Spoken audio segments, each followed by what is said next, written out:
Hey everybody, it's Paul Carruthers from MotoAmerica. I'm the communications manager for the Racing Series, which is the home of the AMA Superbike Championship.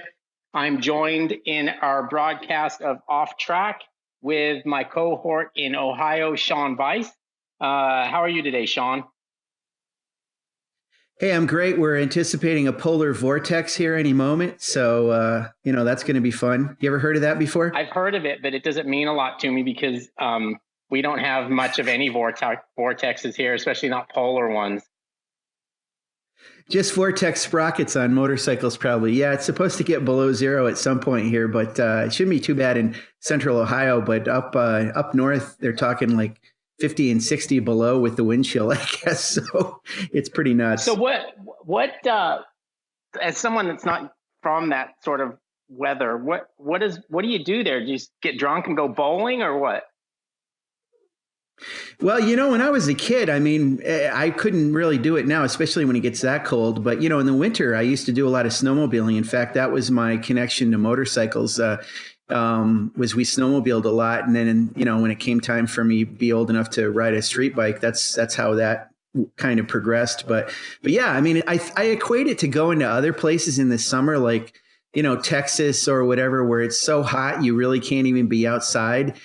Here, it's just so cold, you really can't be outside. So it kind of flip flops a little bit. Although I will say there are some times in Ohio where it gets so hot, you really can't be outside either. So, So it just sucks all I year. don't know. Yeah, That's a good exactly. choice Plus, I of tend to places to enjoy it. live, Sean. Yeah, well, thankfully, I kind of like room temperature, which I hear that's what San Diego is like all the time. So, yeah, you made a better choice for where your mom and dad live, where you grew up. That's for sure. And yeah, that's room temperature, isn't it? Most of the time. Always. Yeah.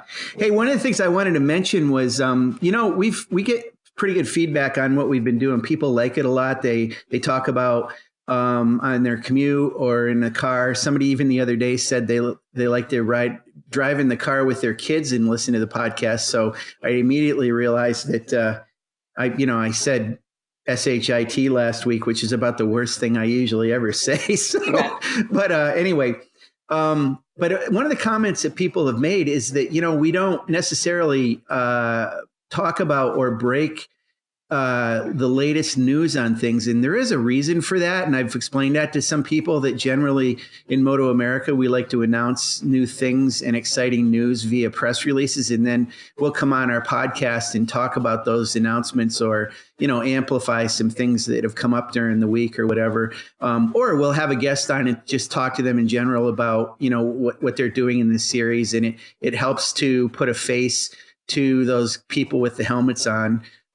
So I think that's the real purpose of our podcast. But it sounds like, today we're talking to somebody that I'm not sure if we'll be able to break this news or if we're going to be following up on it pretty quickly. But we've got a pretty good scoop, I think, wouldn't you say? Yeah, I think so. And back to your cursing, I shit's like the cleanest word I ever say. So I'll apologize to all those parents. I've obviously with two kids of my own that are now fully grown. So I think I put my time in of not being able to cuss. So now I'm kind of making up for it on this podcast, but unfortunately that means that somebody else's kids are listening to it. But it's probably just one of those do as I say, not as I do type things. So kids out there, Well, the don't heck, the cuss. way people are binging on Netflix and these programs now, it seems like a lot of these shows they don't have any need for doing any kind of a parental discretion on stuff. So I think the kids are learning some stuff quicker than we used to anyway. Yeah, So I think it'd be hard to raise kids at this point because of all the stuff that's out there. It's like I watch it and some of it's a little even too much for me. But anyhow, back to our guest. He's actually from my part of the world, down in San Diego. He's still there. I'm up in Orange County now, and he's a Chargers fan and a Padres fan. He may not be a Charger fan anymore. I haven't talked to him since they moved, but I continue to be a Charger fan, as you know. I know he's a Padre fan, and I think he's even got like his little chest protector thing that goes under the front of his leathers, has the Padres SD on there. So I always see that and it makes me smile. So If you haven't already guessed it, our guest today is Jake Gagne. And as I said, Jake's from San Diego. Jake is our 2015 MotoAmerica Superstock champion. He came in that year, which was our first year of doing this, and he just dominated. He won 11 times and probably ended that year thinking, oh man, this is easy street, and we'll make an easy going of this, and I'll just win championships until I feel like stopping.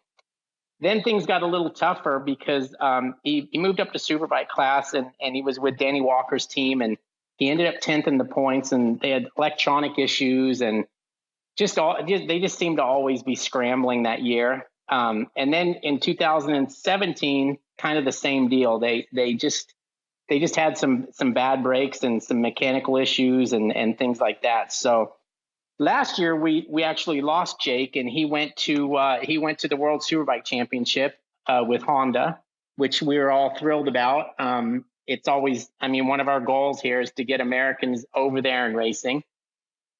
I think he did quite well. He finished 17th in the championship, which it doesn't even roll off the tongue that easily. When you think of Jake Gagne, 17th and Jake Gagne don't seem to go together.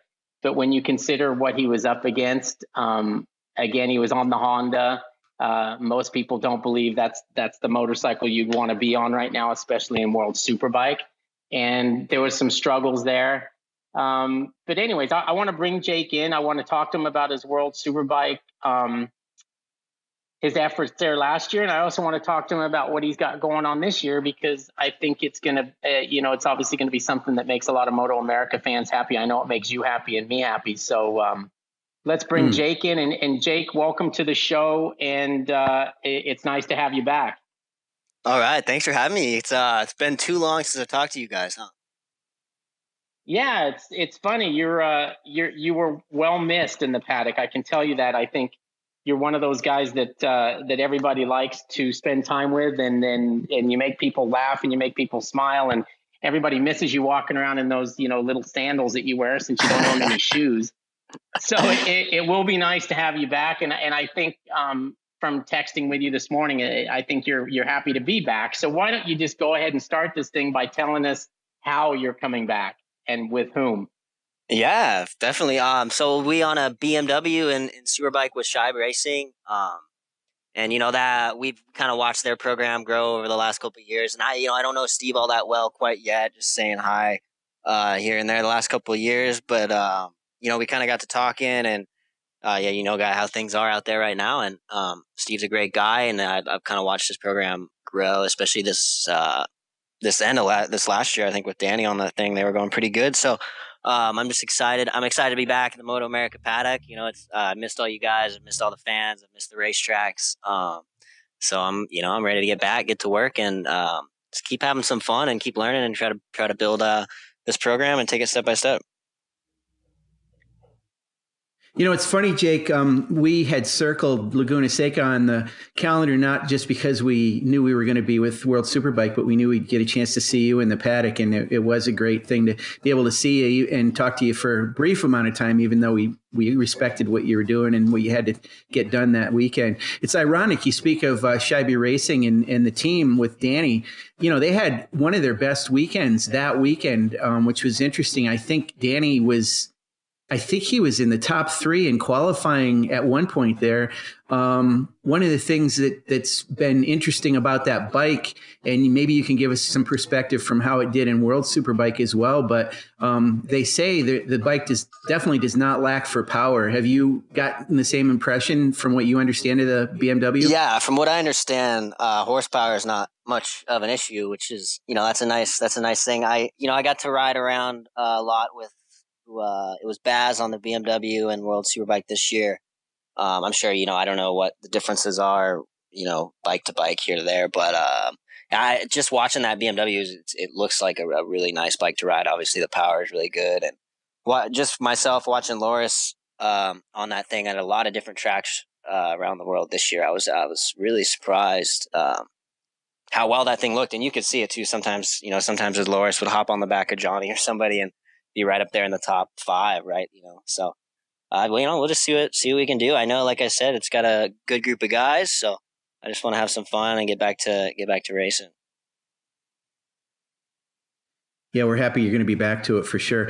One other thing I was wondering now, this kind of goes back to a quote or something I remember Ben Bostrom saying when he first went over to World Superbike.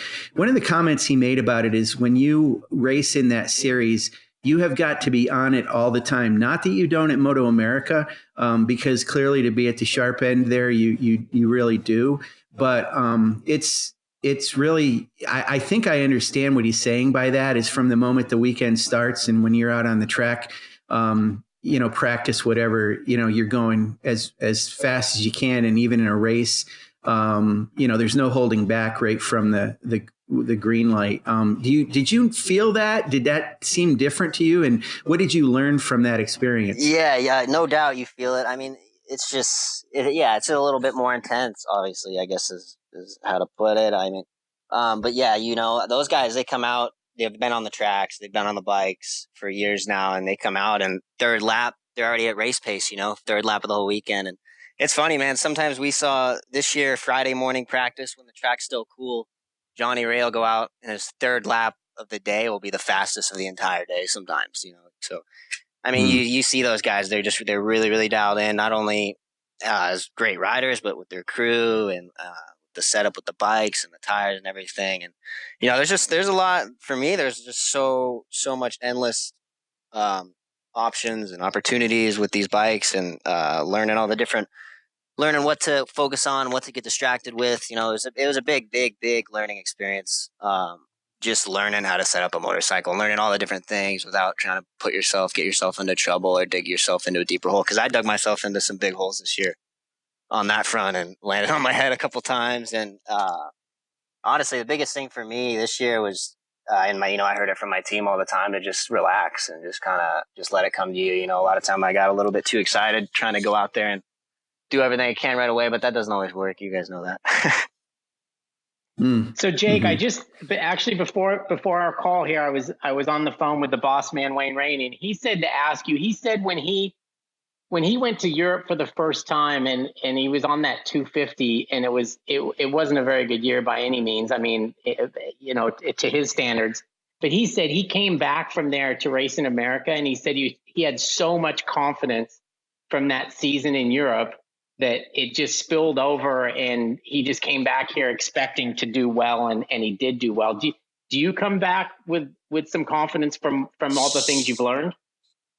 Yeah, and I guess all it comes down to is, like you said, I feel like a lot more wise of a motorcycle rider now. I mean, even in a year, you can learn a lot, and it's just a really, really steep learning curve. So I just got a lot more tools in my toolbox, and regardless, either way, I think the main thing is that I'll be a smarter racer, smarter rider, smarter guy on the track. So. Before we go too far, Jake, one of the things I want to ask you about is, it's pretty widely known that you're a gifted athlete in several disciplines, starting with surfing and on bikes. I mean, you qualified and raced in a pro motocross event. I think it was at Utah. Is that right? Utah? Yeah, 2015, I think it was. Yeah. Yeah, and people know that you're good on a dirt bike, and obviously as a road racer too, with your championships in the World Superbike thing. But can you talk about what we heard recently? Now, Paul's probably seen you in person. I have not. I don't know if you are still in a cast or if you're not. Can you tell us about that whole thing? Yeah, I had surgery 3 weeks ago. And I've still got a couple more weeks, I think, of crutches and non weight bearing. But I mean, I guess to back it up a little bit, this year, throughout my years, motocross has been a big part of my training program. And this year this last year during World Superbike, I probably rode after February, I probably rode 2 or 3 times throughout the entire year just because the travel was so gnarly and I really wasn't even home that much. And I stayed in Europe a lot, or I stayed at my parents' a lot. So I never really got to ride any moto, which was a little bit of a bummer for me because usually I'm so busy riding something. And last year was more like flying and sitting, So that was a little bit different for me. But yeah, I mean, and then Man, I hadn't ridden in a long time, and I went out to I was out in the desert on New Year's. Just some friends, we were camping. We were just we usually got in the years past. We've gone out to the desert and bonfire and hang out. And yeah, I just had a little incident. I cased a little jump, and I broke my tib and fib pretty good. So got some plates. Well, you did. Did you have to have a rod or anything put in? Yeah, I got a couple plates. Oh, you did. A couple screws. Okay. It's called a pylon fracture of the ankle. If you're familiar with that, I don't know, but either way, it's the beauty of it is it's only going to heal. So I'm just a little bit bored right now. We've talked about this in the past, and I mean, you think, well, we talked to Garrett Gerloff recently, and I brought this thing up to him because he does a little bit of moto at Three Palms down in Texas where he lives. But I know couple of years ago, and I know this, JD got hurt on a dirt bike doing moto. Scott Russell had a pretty big get off, and so did Josh Hayes a couple of years ago. I don't know if you were there that day, but you may have been. Those dirt bikes are the devil. So, and I know you're big into it, but that's just part of your training. What's your feeling on the kind of inherent danger in those? I think it comes with experience more than anything else. I mean, I feel comfortable. I mean, and now I guess I can't jinx myself now, but I mean, honestly, the last time that I had a big injury on a motocross bike was when I was 13 or 12, 13, 14, probably on an 85. And so it's the type of thing where, man, I've been riding a couple times a week for 10 years without having anything happen. And, it's not if, it's when stuff happens, But I mean, and that being said, I go out every day with intentions and with somewhat of a calm mind. And, I'm just there to do my motos, have some fun and go home safe. But that doesn't always happen sometimes. And, we know that we're motorcycle racers. So. Now, Jake, I know you're a vegan, but has the doctor suggested maybe throwing down a few steaks or something to make the bones heal quicker? No. I guess I'm not even fully a vegan, but I've been vegetarian for quite a few years now. But I'm on my program on that one, Doc. There you go. Stick to your guns, Jake. I'm sure.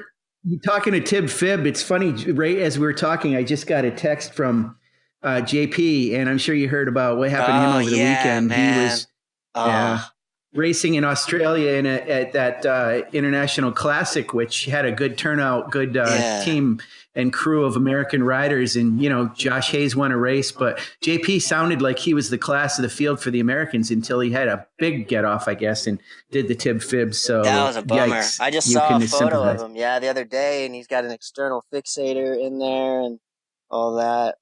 I had what's that all about? Right before I went, I had surgery. I met my doc, an hour before, and he's going through we got to try to get 2 plates in there before the swelling and this and that. And he's like, man, we might have to put an external fixator on. And I'm like, dude, if I don't even wake me up if there's an external fixator on my leg, just don't even let it happen. And luckily he got it done. And cause that was a little bit of a worry, is that I would have to have one of those things, and that would just not, respect to JP. There was a photo. There's a photo of him lying in bed with that thing on, and it looks like it's literally pushing your leg back into line or something. Yeah. Well, that's basically what it is. It's like a cage that they, and pins and stuff go in from the cage to straighten everything up, I guess. Yeah, you don't want any part of that. That's nuts. Yeah, that's brutal. I was not about that. Yeah. I hope hopefully he heals up quick, and I'm sure hopefully he can get out of, because he's probably stuck in Australia. Right? Hey, there's worse places. Yeah, I think he's still there. Yeah, that's very. What do you mean, Paul? You got out of that country pretty early too. Yeah, I think I got dragged out screaming and kicking. So tell us a little bit about going forward here. Are you going to get to ride the bike? How long's the injury going to keep you out? Is there any plans to do any testing, or where would we stand with that? Yeah, we're still trying to work out the testing plan and whatnot. And obviously, I'm going to, I go back to the doctor in 3 weeks, and then we'll go from there. I don't really know yet, but, either way, I'm sure it's, and sometime during March, I think, but Steve's still working on a couple of little details before we kind of get to that point, I think, Now, will you get the new motorcycle, or is that something that's not going to be here for the start of the year? I don't believe so. Yeah, I think that is that program would take some time to. So okay. I think we'll be on the same stuff. Yeah. Okay. Yeah, I actually talked to Steve a little bit about this about a week or so ago, and he had said that you guys will start the season with the old spec bike, and that new one is crazy. I guess it's really something, and I've seen that in World Superbike, now that Tom Sykes is racing on that bike along with Marcus Reiterberger, it's the new spec motorcycle, which has quite a bit more horsepower and quite different. So I don't know when it's supposed to happen, but your team owner and crew chief said that you'll at some point transition to that new bike. Awesome. So, but I guess, yeah, as great as that one is now, that new one's supposed to be unbelievable. So that's cool. Cool news. And nice. It is an inline four. Go ahead. It'd be nice to have that in time for Road America. Oh yeah. Yeah, that's true. I mean, even how it is, I think it'll go pretty good right now. Yeah, I heard Danny was moving pretty good down those straightaways last year. So that's right. Yeah, they say the thing that was one of the issues, and I don't know, this is not any kind of an indictment on Danny, but I mean, the bike was fast, but it was like sustaining that speed. It's still a sprint race, but it goes on for a ways, and maintaining that intensity from beginning to end of a race is certainly a tough thing. And I guess that goes to what I was saying before, Jake, about, keeping it on the gas throughout the whole thing. Are you in full concentration? Do you ever lose your concentration in a race? Let me ask you that. No, not so much.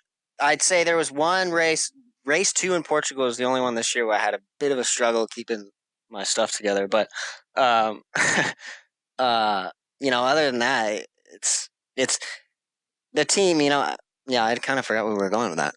I started thinking about Portugal race 2. Well, I wondered if it's hard to maintain that intensity during a race. And, you're right, right. And I think that was definitely one of the biggest things this year is, the intensity, even in practice and even in the race throughout the entire race, the intensity. And coming from the years past, I didn't think I could really ride with any more intensity already. I've always kind of been a guy that's given it my all till the end.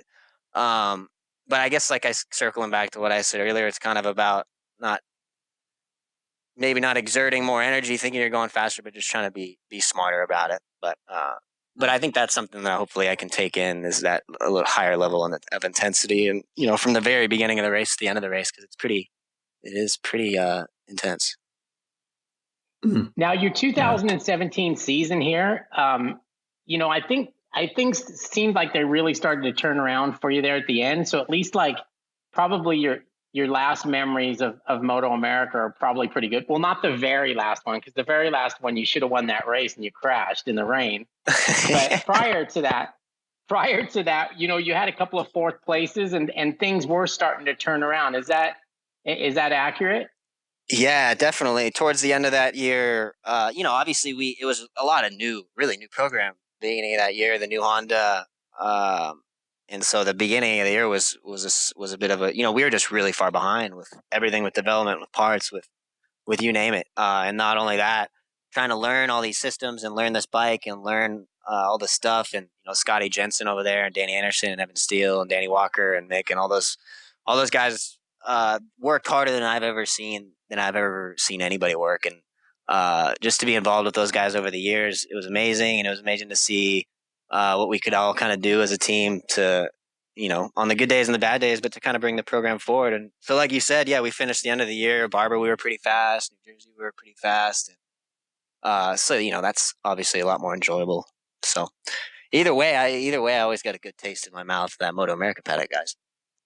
There you go. Well, I hate to even keep asking you about this, but take me back to that last race, because for those of you that are listening that don't know, I mean, the race was held in horrendous conditions, raining. We had to stop it because the rain was so hard. I didn't think it was ever going to restart again. The front straightaway was, you could have swam laps in the thing, and we'd push the water off and it'd come back on. I remember standing there at pit wall with some of the riders, and we're looking at this going, there's no way. I didn't think we were going. But, yeah. I mean, you were one of the ones that were like, yeah, this isn't going to work. And and somehow, it kind of stopped, and the sun came out a little bit, and we were able to get rid of the water, and off you guys took. And you were very close to winning that race. I think you were setting yourself up to pass Matthew Skoltz on the last lap when things went bad. Is that do you feel comfortable riding in those conditions? It's probably it probably feels more like motocross than road racing when it's pouring that bad. Yeah, I feel okay. And that was, like you said, that was last lap. That was in turn 2. And, and that was, I knew for me, a podium, looking back, a podium would have been amazing. It would have been the best way to end a year. But when you're on the bike, you kind of just want to win. And I just, so that last lap kind of for me was doing everything I could to get up on Matthew. And I got up into the back of him in 2, and the back end stepped out, and I was fast through that section, so I figured no matter what, I was going to go for it down into 5 into Charlotte's Web. But yeah, I didn't quite make it that far. And that was a bummer, man. I felt bad for the team, and after all the hard work, we could have walked away with a podium, but, yeah, that's it's racing. A little hard to settle for second when first is right there. Yeah. So we had to try, but hey, Jake, you mentioned Matthew Skoltz, and of course, for people that remember when you raced in Red Bull Rookies Cup in Europe, Matthew was in that group too, and you guys kind of became friends. There's a pretty cool video clip out there of when you guys are younger, and I think Matthew and you kind of chummed around a little bit, and it's a bit of a who's who of riders in this day that are in that group. So when you raced over there, where I'm going with this is I'm wondering, did people in World Superbike remember you from that time period? Are there people on crews, riders that kind of brought that all back for that experience for you? So yeah, there was definitely some guys that I think I had remembered or from Rookies Cup or I'd known from Rookies Cup, but I think a lot of it was just kind of new. And I can't say enough about the MotoAmerica paddock, but even, the paddock over there is, everybody's really, really cool. Everybody's really friendly. Everybody from the riders to the mechanics to, anybody. So everybody was really nice. I made a lot of friends this year. I had a lot of good times with a lot of those guys. And so it's a really cool atmosphere. It's a cool environment. I mean, most of the time on Sunday night, it's half the World Superbike guys. We'd all be in some, in Johnny or Eugene's RV and hanging out, and it's a good atmosphere, a really good atmosphere. And I had fun being a part of it, but I'm ready to get back hanging out with you guys,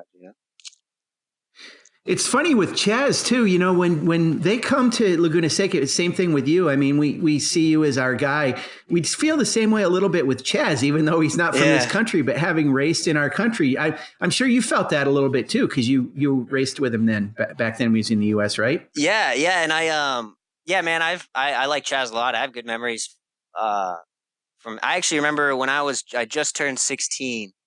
And I was at New Jersey, and I did a super sport race for Team LTD. And that was just when I turned 16. It was after Rookies Cup and ended that year or whatever. And we were in the garage at New Jersey, and Chaz was parked. He was on that Aprilia.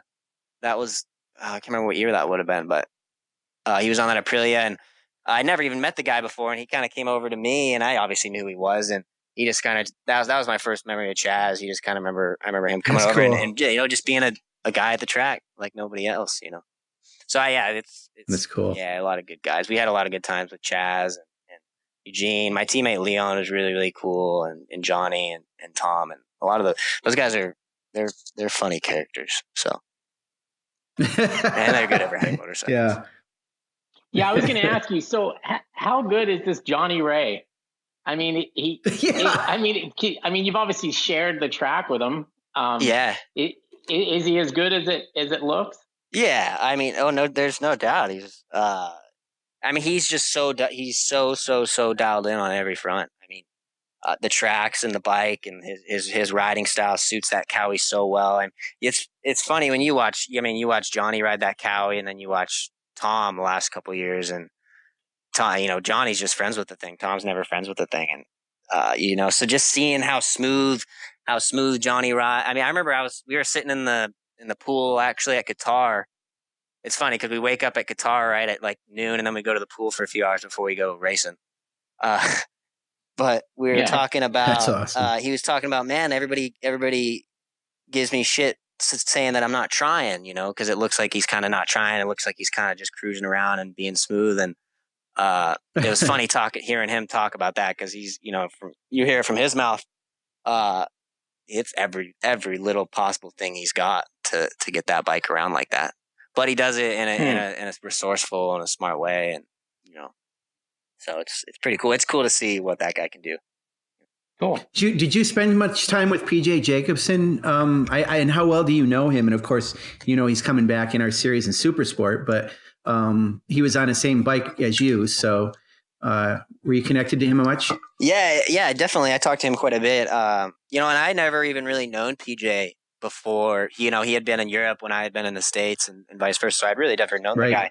But yeah, we were able to talk a lot this year, and yeah, PJ is a great guy, and I know he had some struggles this year, and you know, we all had some struggles, but you know, he had some good rides too, and it was kind of a bummer how the end of the year worked out for him, but you know. Hey, Jake, I got one question for you that Paul may know the answer to this, but I don't. And so your dad's name is Jean-Marc, correct? Yeah. Okay. French Canadian. I don't know the answer. Yeah, that's what I wanted to know, because I've had some stories that I've told. Well, first of all, do you know what a toque is? Oh, no.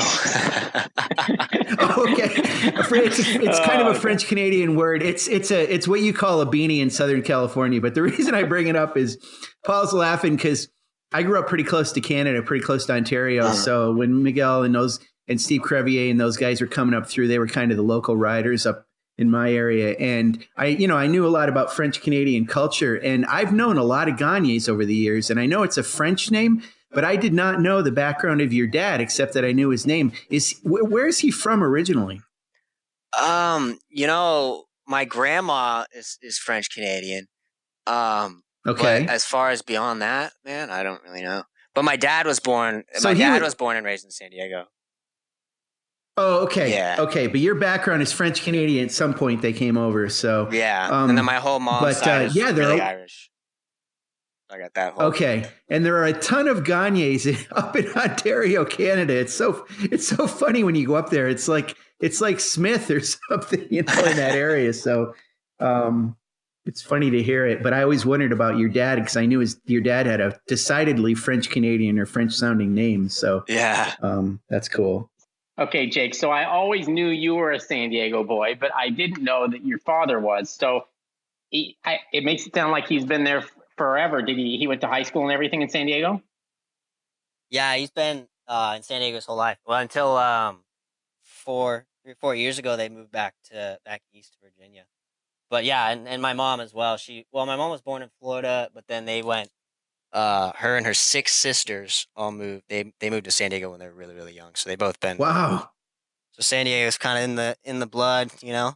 My dad, it's funny because, and you know, Paul, you've been around here a long time. I love hearing the stories about San Diego 20, 30 years ago, like anywhere else, you know, less people, and listening to the stories of my dad riding his motorcycle around everywhere, where all it is office buildings and apartments now. You know, it's kind of crazy. Yeah, it's the same thing where I grew up. When we moved there in 1970 or 71, I was just a little kid, but I'd ride the motorcycle out of my garage, ride down the street, make a left, and then all of a sudden it just turned into dirt. And you could just Where ride. Were you at? I was on the east side of like San Diego State. It's called Del Cerro. Oh, yeah, okay. Yeah. I went to Patrick Henry High School, but all over there, it was just, it was nothing. Now it's all homes and everything else that you can imagine. But, man, we could just ride as far as we wanted. We'd go over this Cowles Mountain all the way to the Santee Sand Pit, where Marty Tripes used to ride. We could ride back. My dad was out there all the time with Tripes and Moats and all those guys. The sand, the sand out in El Cajon and Santee and stuff. It was sand for miles. Like, I didn't really like it because I didn't like the sand that much. But, man, those guys would just fly out there. You know, everyone had their Honda Elsinore 125s, and I had like a Yamaha YZ 125C model, like one of the first monoshocks and stuff, because my dad worked for Yamaha, so I got all the good stuff. But, it was San Diego was amazing back then. Isn't Brock Glover also from San Diego? Yeah. Yeah, Brock Glover used to ride. Mm-hmm. He was from El Cajon, so he was a bit east of me, but everyone used to ride around in the same places. Yeah, everybody was there. That guy was gnarly. He used to ride. His dad, they built a track like you could. He actually built a track like on public land, so it was like no big deal back then. But his dad made they made it this big long. It was the longest motocross track. It would for me it seemed like a half an hour for one lap. But he would actually ride his motorcycle, and wherever it ran out of gas, then he would push it back to the truck, no matter where he was, to put gas in it, and that was like his training. Oh, it was pretty hardcore. Wow. But if you know Brock, that's kind of how he is. So yeah. Anyhow, guys, let's put a wrap to this thing. And Jake, again, we're really happy you're back. I think it's a great deal with Steve Scheibe. I think that's going to be a nice little team for you and a nice little way to get back into the series. I think the bike will be good, and I think the new one will be even better. So we're looking for good things for Jake Gagne this year. So again, thanks for coming on the show, and Sean, thanks a lot. And Jake, give us a parting shot, and we'll get out of here.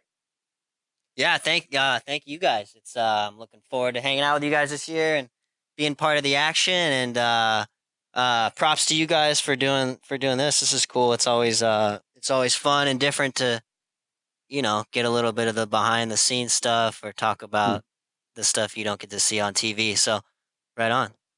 So I'll be back. Well, take care. Congratulations, anytime Jake, you guys want to talk, you just let me know. Yeah, take care of that. We'll have leg you back again. And get better, and keep eating those veggies, and we'll talk again soon. Definitely. All right. Thank you, guys. All right, guys. Take care. See you guys. Bye. Bye. See ya.